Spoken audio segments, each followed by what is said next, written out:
Hello and welcome. आज हम discuss करेंगे एक और चैप्टर जो MSOE 001 that is the sociology of education IGNOU का जो MA प्रोग्राम है। तो इसमें हम एक और चैप्टर की ये करेंगे, डिस्कशन करेंगे। तो जिसमें आपको समझ आएगा, एक थारो डिस्कशन में यहाँ पे इसका आपको बताऊँगा कि चैप्टर क्या है और आपको क्या समझना है इसमें, ठीक है। तो आप कुछ पॉइंट्स नोट करके रखना और अपने हिसाब से भी कुछ पॉइंट्स निकालना, ताकि आपको एक्सटर्नल एग्जामिनेशन की प्रिपरेशन हो जाएगी, ठीक है। चैनल पे जो नए हैं वो प्लीज़ चैनल को सब्सक्राइब करना ना भूलिएगा। देखिए, जो दिस यूनिट नंबर 13 है, जो आज इस चैप्टर की जो डिस्कशन जो मैं करने जा रहा हूँ असल में जो चैप्टर है education and policy of positive discrimination and affirmation. पहली बात यह है कि आपको समझना है कि जो policy of positive discrimination and affirmation क्या होती है, ठीक है। तो ये वो अटैम्प्ट है, याद रखना कि ये वो अटैम्प्ट है जिससे हम करेक्ट पास्ट कर सकें, ठीक है। और जो प्रेजेंट डिस्क्रिमिनेशन किसी भी डिसएडवांटेज सेक्शन को होती है discrimination, and prevent future occurrence of discrimination. That means this is that attempt to correct past or present discrimination and prevent future occurrence of discrimination। क्योंकि सोसाइटी में बहुत सारे डिसएडवांटेज सेक्शंस होते हैं, बहुत सारे डिप्राइव्ड सेक्शंस होते हैं, बहुत सारे अंडर प्रिविलेज्ड सेक्शंस होते हैं, मार्जिनलाइज्ड सेक्शंस होते हैं। उनके साथ काफ़ी डिस्क्रिमिनेशन की जाती थी, ठीक है। उनके साथ काफ़ी क्या कहते हैं इनको, यस, उनको काफ़ी मतलब डिसएडवांटेजसली सोसाइटी में रहना पड़ता था, ठीक है। उनको कोई एडवांटेज नहीं दिया जाता था। तो जब हम वही उनका करेक्ट पास्ट करेंगे, ठीक है, कोशिश करेंगे पास्ट और प्रेजेंट जो भी डिस्क्रिमिनेशन हुई है उसको आगे नहीं होने देंगे, ठीक है। और फ्यूचर में भी उसको बिल्कुल प्रिवेंट करेंगे उनकी इस discrimination. For example Indian society में अगर हम देखें, इंडियन सोसाइटी की बात करेंगे हम, यहाँ पे बहुत सारे किस्म की डिस्क्रिमिनेशन थी, इनइक्वालिटी थी। अगर पहली बात यह है कि कास्ट सिस्टम इंडियन सोसाइटी में, पहली बात यह है कास्ट सिस्टम में बहुत सारी चीज़ें क्या कहते हैं इनको, काफ़ी इनइक्वालिटी थी इनको right from history. Society in caste groups के साथ काफ़ी लोअर सेक्शन जो भी थे उनके साथ काफ़ी ये अनइक्वल ट्रीटमेंट किया जाता था। इनके रिलेटेड क्या कहते हैं इनको, प्योरिटी एंड पोल्यूशन था, डिवीजन ऑफ लेबर था, सेग्रीगेशन था। Purity and pollution means lower castes को काफ़ी पोल्यूटेड कहते थे, ठीक है। उनके साथ कोई टच नहीं किया जाता था, उनके साथ मतलब इंट्रैक्शन नहीं किया जाता था। प्योरिटी हायर कास्ट्स को कहते थे, प्योर कास्ट्स वो अपने आप को कहलाते थे। सो एक बिल्कुल एक डिस्क्रिमिनेशन थी सोसाइटी में, जिस डिस्क्रिमिनेशन से बहुत सारे सेक्शंस आगे नहीं पहुंच पाते थे, ठीक है। ऑक्यूपेशनल रिजिडनेस थी, डिवीजन ऑफ लेबर था, लोअर इनकम बिल्कुल एक मीनियल जॉब्स दिया जाता था, मीनियल जॉब्स दिए जाते थे। उनको काफ़ी सेग्रीगेट किया जाता था, उनको काफ़ी एक्सक्लूड किया जाता था, उनके साथ कोई टच नहीं किया जाता था। वो बिल्कुल सोसाइटी के मार्जिनल सेक्शन कहलाते थे। वो बिल्कुल मतलब मेन स्ट्रीम सोसाइटी में वो इंटरेक्ट नहीं कर पाते थे, ठीक है। तो काफ़ी ये एक मतलब डिस्क्रिमिनेशन थी। ये एक पास्ट से इस पर्टिकुलर ग्रुप के साथ based on the caste discrimination थी, या प्रैक्टिस ऑफ अनटचेबिलिटी थी, ठीक है। अनटचेबिलिटी में बिल्कुल टच नहीं किया जाता था। जो शेड्यूल्ड कास्ट थे, दलित जिनको कहते थे, गांधी जिनको हरिजनस कहते थे, ठीक है। तो उनके साथ बिल्कुल ऐसा बर्ताव किया जाता था, उनके साथ टच नहीं किया जाता। Even they are being treated worse than animals उनके साथ बर्ताव किया जाता था। उनको काफ़ी पोल्यूटेड सेक्शंस कहलाते थे। तो उनको डिप्राइव किया जाता था, ह्यूमिलेट किया जाता था, जलील किया जाता था उनको। इनको स्कल्जन में उनके साथ कोई वो बिल्कुल एक्सक्लूडेड सेक्शन, सोशल एक्सक्लूजन उनके साथ किया जाता था। वो बिल्कुल एक्सक्लूडेड सोसाइटी में किए जाते थे। तो ये एक और किस्म की डिस्क्रिमिनेशन थी, ठीक है। और इसी तरह अगर हम देखें एक और जो क्या कहते हैं इनको, अनदर सोशल ग्रुप जो काफ़ी पीछे रहता था, that is the scheduled tribes, ठीक है। शेड्यूल्ड ट्राइब्स या शेड्यूल्ड कास्ट जो भी ऊपर हमने डिस्कस किए हैं, शेड्यूल्ड ट्राइब्स भी काफ़ी पीछे थे। अब ये जो सेक्शन थे या तो हम देखते हैं कि backward section of the society, backward classes, ठीक है, बैकवर्ड क्लासेस वो भी काफ़ी पीछे थी। That means principle of equality जो थी उनके साथ प्रिंसिपल ऑफ इक्वल ट्रीटमेंट नहीं किया जाता था। ये देखिए बहुत सारे एस्पेक्ट सोसाइटी में होते हैं, बहुत सारे डायमेंशन सोसाइटी में होते हैं जिससे एक इंसान, एक पर्टिकुलर ग्रुप डेवलप हो सके, अपलिफ्ट हो सके। उसमें बहुत सारे इंपॉर्टेंट फैक्टर्स हैं जिससे इसके लिए काफ़ी मतलब फ़ायदा मिल सकता है उनको। काफ़ी फ़ायदेमंद तस्वर किया जाए अगर उनको वो सारे डायमेंशन मिल जाए। फॉर एग्जांपल पॉलिटिक्स में पार्टिसिपेट करना, एजुकेशन में पार्टिसिपेट करना, इकोनॉमिक इंस्टीट्यूशन में पार्टिसिपेट करना, सोसाइटी में पार्टिसिपेट करना। तो इसका मतलब ये है कि ये बेसिक डायमेंशंस और फैक्टर जिससे एक सोसाइटी में एक पर्टिकुलर ग्रुप क्या अपलिफ्ट हो जाएगा। जब उनको इन पर्टिकुलर डायमेंशन में एक्सेसिबिलिटी ही नहीं मिली जाएगी तो ये काफ़ी पीछे रह जाएंगे, ठीक है। एजुकेशन भी एक ऐसा फैक्टर था, एक ऐसी डायमेंशन जिससे ये लोग बिल्कुल काफ़ी पीछे थे, ठीक है, काफ़ी पीछे थे। एजुकेशनली उनको काफ़ी डिप्राइवेशन का सामना करना पड़ता था। इनके साथ डिस्क्रिमिनेशन की जाती थी। उनके लिए ये सारी चीज़ें जिसको हम कहते हैं कि उनके साथ कॉमन स्कूल्स नहीं थे।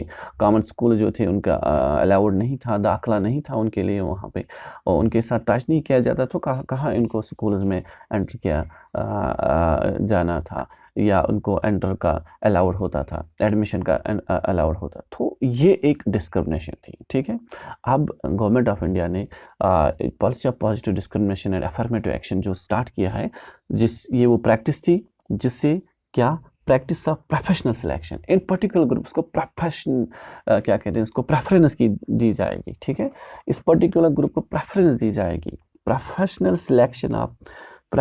Selection of members of under represented groups of society. जब हम इन्हीं पर्टिकुलर ग्रुप्स को क्या करें, इनको क्या करें, इनको प्रेफरेंस दें।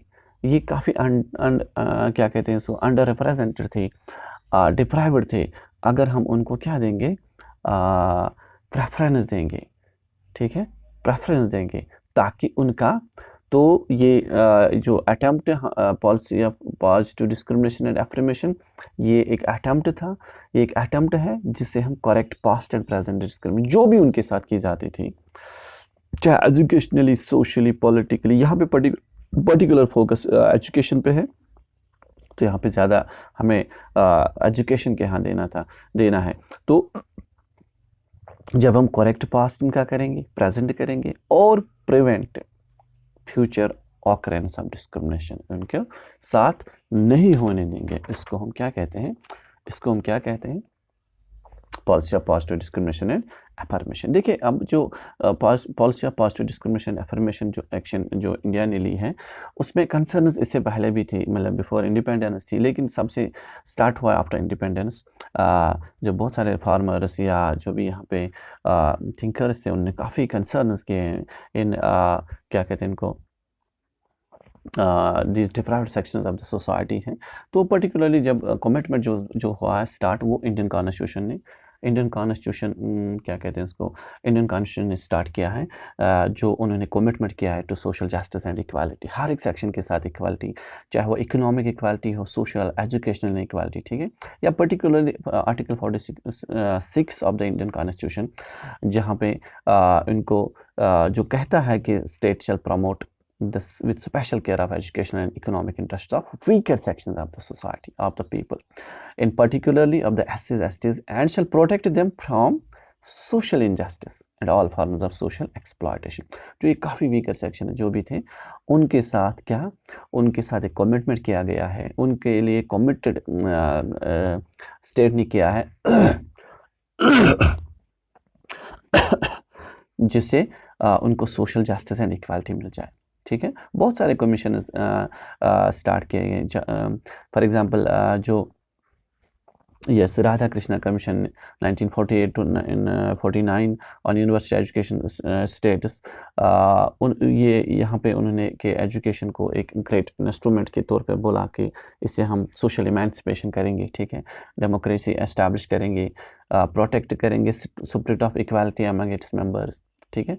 या ये क्या कहते हैं इनको, इन्होंने गवर्नमेंट ऑफ इंडिया ने इक्वालिटेरियन सोसाइटी का, ह्यूमन सोसाइटी का जो ये जो कमिटमेंट किया है, ये एक क्या कहते हैं इसको, this was the set up towards this weaker sections of the society to uplift and develop their status. ठीक है, तो एजुकेशन को भी एजुकेशन को भी एजुकेशन को भी देखा गया है कि ये एक instrument of social change and social equality है फॉर ऑल ग्रुप्स। ठीक है, तो जिसे एक सोशल जस्टिस मिल जाएगा, इंटेग्रेशन मिल जाएगी सोसाइटी में। ठीक है, तो बहुत सारे कमीशन इससे पहले भी की गई, ये एस्टैब्लिश किए गए हैं। Besides the education commission, other commission for the जो गवर्नमेंट ऑफ इंडिया ने रिकमेंड किया, फॉर एग्जाम्पल काका कालेकर कमीशन, मंडल कमीशन, ये उन्हीं अदर बैकवर्ड सेक्शंस के लिए बनाए गए थे। ठीक है, सो आफ्टर इंडिपेंडेंस बहुत सारी रिजर्वेशन दी गई है। मिनिस्ट्री ऑफ एजुकेशन ने, यूजीसी ने, ministry of health and family welfare ने उनके लिए काफ़ी काम किया है, उनके लिए रिजर्वेशन प्रोवाइड की गई है। चाहे एससीज़ हो, चाहे एसटीज़ हो, चाहे ओबीसीज़ हो, उनके लिए काफ़ी क्या कहते हैं इसको, एक प्रोफेशनल सिलेक्शन, एक रिजर्वेशन के तौर पे इनको आगे लाने की कोशिश की गई है। ठीक है, गवर्नमेंट ऑफ इंडिया ने बहुत सारे स्टेप्स उठाए हैं, इसके अलावा भी गवर्नमेंट ऑफ इंडिया ने बहुत सारे स्टेप्स उठाए हैं जो स्ट्रेंथ कर सके इनकी एजुकेशनल बेस एससीज एंड एसटीज़ की। For example remedial teaching classes इनके लिए स्टार्ट किए गए हैं, क्लासेस फॉर कम्पिटिटिव एग्जाम्स उनके लिए किया गया, मतलब ये स्टार्ट किए गए हैं। कम्पिटिटिव एग्ज़ाम में उनको आगे लाने के लिए उनके लिए खास क्लासेस स्टार्ट किए गए हैं। ठीक है, उनके लिए रेमेडियल टीचिंग स्टार्ट की गई है। प्रोविजन्स ऑफ हॉस्टल्स, उनको हॉस्टल्स दिए गए हैं। ठीक है, और सेंट्रल यूनिवर्सिटीज़ में उनके लिए रिजर्वेशन दी गई है। तो ये बहुत सारे क्या कहते हैं इनको, जो इनके जो ये ट्रीटमेंट था, उनके लिए जो पॉलिसी है, इनके लिए जो क्या कहते हैं उसको प्रेफरेंस दी गई है, ये वीकर सेक्शंस को, जो भी ये एक किस्म की इनइक्वालिटी थी सोसाइटी में, चाहे कास्ट के तौर पर, चाहे क्या कहते हैं इसको अनटचेबिलिटी के तौर पे, चाहे एसटीज़ को पीछे देखा गया था, रखा गया था, तो उनके लिए ये जो ये भी डिसएडवांटेजेस ये पोजीशन थी, उसको एक सोशल जस्टिस, एक इक्वालिटी, एक डेमोक्रेटिक नज़रिए से देखा गया है कि उनको भी अपलिफ्ट किया जाए, क्योंकि जब तक हर एक सेक्शन सोसाइटी का अपलिफ्ट नहीं होगा, तब तक सोसाइटी डेवलप नहीं कहलाई जाएगी। हमें हर एक सेक्शन को डेवलप करना है, तभी एक सोसाइटी को देखना है। अगर सोसाइटी डेवलप होगी तो हमें हर एक सेक्शन को डेवलप देखना होगा। ठीक है, आई होप यहाँ तक आपको समझ आया होगा। Thank you.